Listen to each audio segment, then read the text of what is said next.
अभिनेता बनने की खूबसूरती ही ये होती है कि आप कई जामे पहन सकते हैं, कई किरदार निभा सकते हैं, लेकिन कुछ एक किरदार ऐसा होता है जब जो आपकी जिंदगी के इर्द गिर्द घूमता है और वो आपके दिल के करीब भी होता है। ऐसा ही एक किरदार निभा रहे हैं अनुपम खेर फिल्म कश्मीर फाइल्स में। और मेरे साथ इस वक्त रूबरू हैं और मैं जानना चाहूंगी, अनुपम जी, सबसे पहले स्वागत है आपका इंडिया टीवी पर। और नमस्ते। और ये बताइए कि कश्मीर फाइल्स अनुपम खेर के लिए क्या है और किस तरह से आप कनेक्ट कर पाए। देखिए, हर फिल्म अपने साथ बहुत सारी चीजें लेके आती हैं। ये फिल्म अगर मेरे करियर की शुरुआत में होती तो शायद एक फिल्म ही होती, केवल एक फिल्म होती, मगर ये ऐसे मोड़ पे आई है जहाँ ये फिल्म से बहुत कुछ ज्यादा है। मेरा परिवार 400 500 हजार लाख कश्मीरी पंडित अपने घर से 19 जनवरी 1990 को निकाल दिए गए, डरा के, धमका के, मार के, उनकी महिलाओं के साथ रेप हुआ, और उनको अपने घर छोड़ के जाना पड़ा। उसकी कहानी है कश्मीर फाइल्स। और मैं उस मुकाम पे हूँ जहां मुझे, मेरी चॉइस है कि मैं क्या करना चाहता हूँ, किस किस्म का सिनेमा करना चाहता हूँ। तो ये तो कहानी बतानी दुनिया को जरूरी थी, और विवेक और पल्लवी ने ये फिल्म बनाने की सोची। तो मेरा इसमें उन्होंने मुझे ऑफर किया ये रोल, तो जाहिर सी बात थी कि मैं इसको करने वाला था। मेरा डायरेक्ट, मैं उस रात को वहां नहीं था, मगर मेरे मामा, मेरे चाचा, मेरे ताया, मेरे पूरे परिवार के बहुत सारे लोग थे जिनको छोड़ के जाना पड़ा, जिनको कश्मीर से निकलना पड़ा। और इस सबकी बड़ी, सबसे बड़ी त्रासदी, सबकी इस कश्मीर जेनोसाइड की, सब कश्मीरी पंडितों के जेनोसाइड की सबसे बड़ी ट्रेजेडी ये है कि दुनिया ने इसको 31 साल तक बुला के रखा। इस पर फिल्में बनी है पहले, अशोक पंडित जी ने एक फिल्म बनाई थी शीन, उसके बाद भी एक दो फिल्में बनी थी, मगर 31 साल तक इसको सुप्रीम कोर्ट ने भी इसको, इसकी जो अर्जी थी ये दायर करने से मना कर दिया था कि ये पुरानी बात है, इसको हम भूल जाना चाहिए। हम कुछ इस तरह की बात, टेक्निकली क्या बोला था मुझे पता नहीं, पर सुशील पंडित ने जब सुप्रीम कोर्ट में गए थे, पत्रकारों ने, मीडिया ने, पॉलिटिशियन ने, जैसे तैसे इतने सारे लोग, 4-5 लाख लोग अपना घर छोड़कर पिछले 31 साल से शिविरों में या बाहर जैसे तैसे रह रहे हैं। और इसकी कोई इंक्वायरी नहीं हुई है, इसका कोई रिकॉर्ड नहीं रखा गया है, इसको भुलाए जाने की पूरी कोशिश की है, उस पर यह फिल्म आधारित है। तो मेरे लिए ये फिल्म एक वास्तविकता है, ये फिल्म एक सच्चाई है, ये फिल्म मेरे रूह से निकली है। इसमें मैंने, अगर मैं इसको सिंबॉलिकली कहूँ, तो इसमें मैंने एक्टिंग नहीं किया, इसको जिया है। जिया है, बिल्कुल। जी। और ये फिल्म मैंने जब विवेक अग्निहोत्री जी से पूछा था कि इसमें मेरे कैरेक्टर का नाम क्या है, तो उन्होंने कहा पुष्कर नाथ। तो मैंने उनकी तरफ देखा, क्योंकि पुष्कर नाथ मेरे पिताजी का नाम है। जय का नाम। और तो ये फिल्म डेडिकेटेड है मेरे पिताजी के नाम, जो कश्मीर में रहते थे। तो बड़ा मुश्किल है शब्दों में इसको ढालना कि ये मेरी फिल्म मेरे लिए क्या है। जी, अनुपम जी, आपने ये फिल्म अपनी माँ को दिखाई, दुलारी जी को दिखाई, तो एक होता है फिल्म को देख करके उसका रिएक्शन देना और उसके बारे में बात करना, लेकिन उनके लिए ये फिल्म, जैसा कि आपने बयां किया, उनके लिए भी तो ये फिल्म उसी तरह से है। तो उनका पहला जो एक उनके शब्द मैं सुनना चाहती हूँ आपके जरिए। वो स्तब्ध थी, बहुत ही। वो जो जख्म बहुत दिनों से छुपा के रखे थे, वो ताजा हो गए। क्योंकि जब आदमी अपने घर छोड़ने के लिए मजबूर होता है, सिर्फ वो घर की चार दीवारी छोड़ के नहीं जाता है, वो जाता है उस माहौल में, बचपन को छोड़कर, बचपन से बड़े होने की जो एक पूरी प्रणाली होती है उसको छोड़कर, वो जाता है उस आसपास की खुशबू को छोड़कर, वो बाजार में जाने के, स्कूल जाने के रास्ते को छोड़कर, वो जो ब्रिजेस पर जाने की, वो फल फूल, जो वो पूरे बहुत सारी चीजें छोड़ के जाता है। तो मेरी माँ पिछले बहुत सारे सालों से कश्मीर जा नहीं पाई हैं, और तो वो बात नहीं की उन्होंने उस दिन बिल्कुल भी, और रो रही थी। और नेक्स्ट डे फिर मैंने जब उनसे पूछा तो वीडियो पे, मैं उनका वीडियो जैसा कि आप जानती है बनाता हूँ, जी तो जी। उन्होंने कहा था कि ये सच्चाई है, ये सच्चाई है, और इनको, इनकी जिन्होंने भी ये किया उनको भगवान बहुत बड़ी सजा देगा, और देनी भी चाहिए, क्योंकि इन्होंने बहुत सारे लोगों का दिल दुखाया है। और इसी ये जो कम्युनिटी है, कश्मीरी पंडितों की कम्युनिटी है, ये वायलेंट कम्युनिटी नहीं है। किसी ने, इसलिए भी लोगों ने इसको, अगर शायद किसी ने हथियार उठा लिया होता, कि बॉम्ब बॉम्ब सुसाइड बॉम्बर बन गए होते, या गोलियां चला दी होती, किसी को मार दिया होता, तो शायद दुनिया का और बाकी जो इस तरह की संस्थाएं हैं जो इस तरह के लोगों पर ध्यान देती है, शायद उनका ध्यान जाता। बट हमारी जो बिरादरी है, वो विज्ञान पर और कला पर और ज्ञान पर आधारित रखती है। अपने, उन्होंने सबने अपना अपना काम करना शुरू किया, अपनी तरक्की देखी। अपने बच्चों को तो, बहुत सारे बच्चों को तो बताया नहीं है कि हुआ क्या था, हुआ क्या था। ये बताया नहीं है।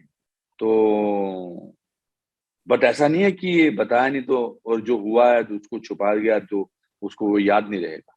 तो मेरी माँ के जख्म ताजा हुए, और और वो बहुत रोई, और बोली कि बिल्कुल सच है। बिल्कुल।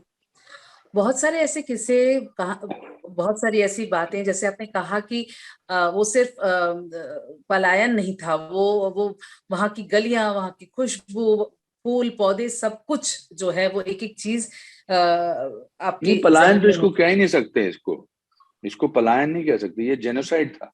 जेनोसाइड था, बिल्कुल। हाँ, ये कोई बिल्कुल ऐसी वैसे बात। जेनोसाइड था जिस तरह से जूस का हुआ था जर्मनी में, जी जी जी और ये हॉलोकॉस्ट था। जी। और इसलिए बिल्कुल भी इन्होंने, लोगों ने नए नए वर्ड ढूंढ लिए, माइग्रेट कर लिया, ये कर लिया, वर्ड अपनी मर्जी से थोड़ा किया, डर के किया, उनके डर के दरवाजे खटखटा के बंदूकों की आवाज पे करना पड़ा। जाना पड़ा। जी जी। अनुपम जी, कुछ एक बात जो आपको याद हो, जो माँ ने बताई हो, बचपन की कोई बात जो आपको, किस्सा कहना भी गलत होगा ये, मतलब कुछ एक बात जो सच्चाई जो नहीं, आपको याद हो। मेरे मामा मोतीलाल काक, उन्होंने पूरी जिंदगी मेहनत करके बड़ी मुश्किल से पैसे जोड़ जोड़ कर कश्मीर में अपना घर बनाया था, और 2 या 3 महीने के अंदर उनको चिट्ठी आ गई कि आपको ये छोड़ना है। और उनकी मानसिक संतुलन उनका बिगड़ गया, बिल्कुल छोड़ना पड़ा। एक रात में एक फिएट कार में जितना सामान आ सकता था उन्होंने डाला, और पूरा परिवार निकल गया। मैं तो कहूंगा कि उनकी वक्त से पहले उनकी मौत हो गई इस सदमे की वजह से। ये तो हमारे इमीडिएट रिश्तेदारों की बात है। जो जो मेरे दादाजी का घर था उधर, वहां पर कुछ भी नहीं है। मेरे दादाजी के घर पे चौथे मंजिल पर मिट्टी का, अंदर से मिट्टी की सीढ़ियां होती थी, तो उनकी पूजा का कमरा था, पुरानी पुरानी किताबें थी, वो सब नहीं है। बहुत सारी जगहों पे मैं घूमने जाता था छुट्टियों में, वहां पर जा नहीं सकते हैं। जो दुनिया की सबसे खूबसूरत जगह थी, आज उसकी आत्मा पर चोट पहुंची है, और उस आत्मा का बहुत सारा हिस्सा जो है वो वहां से निकाल दिया गया है। मैं ये नहीं कह रहा कि अत्याचार सिर्फ कश्मीरी पंडित में, उन्होंने तो अपने मुसलमान भाइयों को भी और बहनों को भी नहीं छोड़ा। जो उनसे, आज भी देख लीजिए ना आप, सेना में देख लीजिए, या पुलिस के डिपार्टमेंट देख लीजिए, या बेचारे एक मेडिसिन बेचने वाले को देख लीजिए, या जो एक बिहार से आए हुए एक आदमी गोलगप्पे वाले को बेच दिए, जी दहशत जी। से उनको भी मार रहे हैं। तो वो हिंदुस्तान के सीने पर गोली चलाकर वहां के लोगों को डरा धमका के करना चाहते हैं। टेररिज्म के लोग हैं। मैं तो कहता हूँ कि ये 370 और 35 से हट गया है, तो वहां से जो इंफ्रास्ट्रक्चर अभी चेंज होगा, जब दुनिया के देश के और बाकी लोगों से वहां पर लोग जमीन खरीद सकेंगे, चीजें कर सकेंगे, बिजनेस कर सकेंगे, तो वहां के यूथ को भी फायदा होगा। मगर जो ट्रेजेडी हुई 19 जनवरी 1990 को, उन लोगों का क्या, उनको एक क्लोजर तो मिलना चाहिए ना। क्लोजर जो कि अब तक नहीं मिल पाया है। नहीं मिल पाया। बस मेरा भी अगला सवाल यही था कि सरकार ने जो धारा 370 हटाया है वहां से, और कश्मीर में बहुत सारे बदलाव देखने को मिल रहे हैं, तो क्या आपको लगता है कि जिन्होंने अपना घर उस वक्त खोया था, जो लोग वहां से, जिनको जाना पड़ा था, क्या उन्हें वापसी का रास्ता उन्हें दिखाई दे रहा है। देखिए, मैं सबसे बड़ा कदम उठाया 70-72 साल के बाद 370 का हटना, 35A को हटना, ये सबसे बड़ा। तो पहले तो हमें उस बात के लिए न केवल एज ए कश्मीरी पंडित बल्कि एक एज ए भारतीय, एक हिंदुस्तानी, एज ए इंडियन होने के नाते मुझे इस बात की खुशी है कि एटलीस्ट ऐसा आर्टिकल हटाया गया, सबसे बड़ी बात है। बाकी ट्रांजिशन जो है वो इमीडिएटली नहीं हो सकता है। मेरे जीवन काल में नहीं हुआ, हमारे बच्चों के, उनके बच्चों के जीवन काल में वापस, क्योंकि एक जमाने में कश्मीर, जब ऋषि कश्यप के नाम से उनका नाम, कश्मीर का नाम कश्मीर पड़ा है, ये पूरा हिंदुओं से भरा हुआ था ना। ये तो फिर जब मुगल लोग यहाँ आए और फिर किस तरह से उन्होंने हिंदुओं को, पंडितों को मार के, वो लंबी कहानी है, उस पर नहीं जाना चाहिए हमें। उसके लिए बहुत सारे लोगों की जानें गई। तो ये भी वापस ये भी है। चेंज होगा, बिकॉज हमारा जो धार्मिक थिंकिंग है, जो जो हमारा है वो हमारा रहेगा। इसमें जब मैं हिंदुओं के पॉइंट ऑफ व्यू से कुछ बोलता हूँ, तो मैं ऐसा नहीं कह रहा कि बाकी धर्म वाले और ये सब, क्योंकि एक खास किस्म का तबका है जो सडनली इसको अपना एक इंटरप्रिटेशन देना शुरू कर देता है। देखो ये हिंदुओं के बारे में बोल रहा है, इसलिए इसका मतलब शायद बाकी धर्म के बारे में नहीं। मैंने इसीलिए कहा कि कश्मीर में मुस्लिम लोगों को भी बहुत कुछ सहना पड़ा।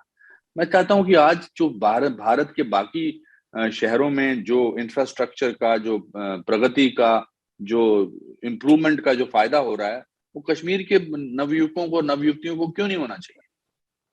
और ये होगा। जी अनुपम जी, फिल्म पर अगर हम आते हैं तो मिथुन चक्रवर्ती के साथ एक अरसे के बाद आपने काम किया है। पल्लवी जोशी है इसमें। मैं मिथुन के साथ आपकी इक्वेशन को अगर बात करूं तो कैसा रहा? क्योंकि ऑब्वियसली जब पुराने दोस्त मिलते हैं तो बहुत कुछ, एक स्पार्क अलग ही होता है। इस फिल्म के शूटिंग के दौरान एटमॉस्फेयर जो था वो वैसा नहीं था जो बाकी फिल्मों की शूटिंग जी के दौरान रहा जी। था। Because we knew that we were making a film which was important to tell to the world. But Mithun da के साथ जब भी काम किया अच्छा ही लगा। Is a very wonderful person, wonderful actor. It was joyful to work with him, it was joyful to work with Darshan. भाषा बताइए। सुनली करके एक लड़की है हमारी स्कूल की, पढ़ाती थी वहां पर, बहुत अच्छा काम किया उन्होंने। पुनीत इसर साहब के साथ काम किया, तो एक बॉन्डिंग थी। शूटिंग के दौरान इस बात का एहसास होता था ये फिल्म एक इम्पॉर्टेंट फिल्म है। ये ब्लॉकबस्टर बने ना बने, बस कुछ फिल्में इतिहास के पॉइंट ऑफ व्यू से भी बहुत इंपॉर्टेंट है, और ये अपना जरूरी। रास्ता लोगों के दिलों तक पहुंचने के लिए ये पहुंच जाएगी। और मिथुन दा है, पल्लवी है, उनके सबके साथ बहुत अच्छा लगा। अच्छे एक्टर जब साथ में मिलते हैं और अच्छे इंसान साथ में मिलते हैं तो अच्छा ही लगता है। जी बिल्कुल। अनुपम जी, अगर मैं माध्यम की बात करूं, मैं जरा ओटीटी को लेकर जानना चाहूंगी, क्योंकि आपका अगली एक आधा फिल्में जो है वो भी ओटीटी पर शायद आएंगी। इस माध्यम को आप किस तरीके से देखते हैं? क्योंकि लॉकडाउन के दौरान कम से कम एक एहसास तो हो गया कि घर बैठे भी आप अच्छे कंटेंट को देख सकते हैं। तो ओटीटी को लेकर आपकी सोच क्या है? नहीं, विवेक की इच्छा है कि ये फिल्म बड़े पर्दे पर होनी चाहिए। मैग्नम ओपस है, बहुत बड़ी फिल्म है, और ये फिल्म ये तो सिनेमा हॉल में थिएटर ही के लिए है। एक्सपीरियंस करनी जानी है। जी जी। बाकी ओटीटी से बहुत सारे फायदे भी हुए हैं। लोगों को काम मिला है, एक्टर्स को काम मिला है, टेक्नीशियंस को काम मिला है। लोगों का ध्यान कोविड जैसी महामारी के दौरान बटा रहा, अपने घर में रहकर। नहीं तो मेंटल इलनेस, हेल्थ की पर असर पड़ता है इसका। तो उसने एक बड़ा अहम रोल निभाया है कंटेंट ने ओटीटी प्लेटफॉर्म पे। ना केवल भारतीय कंटेंट ने बल्कि विश्व के पूरे कंटेंट ने जोड़ के रखा है। अगर वो नहीं होता तो बहुत शायद परेशानी होती। बट मुझे पूरी उम्मीद है कि जब फिल्म में जाना जो है वो एक फैमिली इवेंट होता है। तो जब बाहर जाएंगे, हम रोज घर पे खाना खाते हैं लेकिन हम बाहर खाना खाना जाते हैं। हम लोग रिश्तेदारों से अपने घर पे या फोन पे या जूम पे कब तक करेंगे? आप भी चाहती होंगी कि आप, जोयता, आप मेरे सामने आके मेरे साथ इंटरव्यू करें। ये हालात हैं। मगर ओटीटी ने काम की वजह से और लोगों के संयम रखने की वजह से, मानसिक संतुलन रखने की वजह से बहुत इम्पोर्टेंट रोल निभाया है। इंटरनेशनल सर्किट में आपने बहुत सारा काम किया है अनुपम जी, इंग्लिश सीरीज बहुत सारे आपने कर लिए, अब कहीं मौका हमें देंगे, कब देंगे कि हम कुछ हिंदी सीरीज में भी आपको देख पाए? क्या कुछ हो रहा है या? मेरे पास बहुत सारे स्क्रिप्ट्स आ रहे हैं, मगर मैंने जैसा कि कहा कि मैं ऐसे मुकाम पर हूँ अपनी जिंदगी के, जहाँ मैं वही करना चाहता हूँ जो मुझे चैलेंज करे एज एन एक्टर।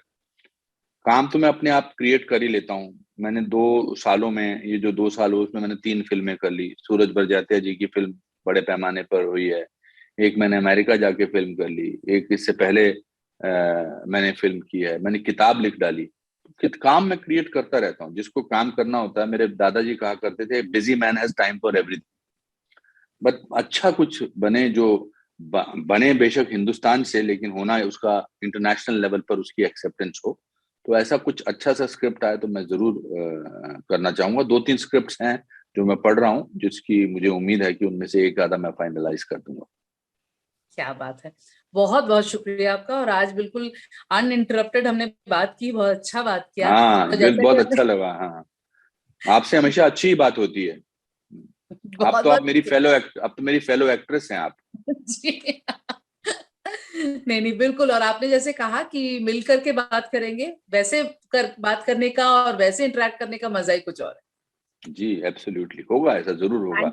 वो कहते हैं ना कि बिल्कुल, गम की अंधेरी रात में दिल को ना बेकरार कर, सुबह जरूर आएगी, सुबह का इंतजार कर। इंतजार कर, क्या नमस्कार। बात है। Thank you so much, thanks.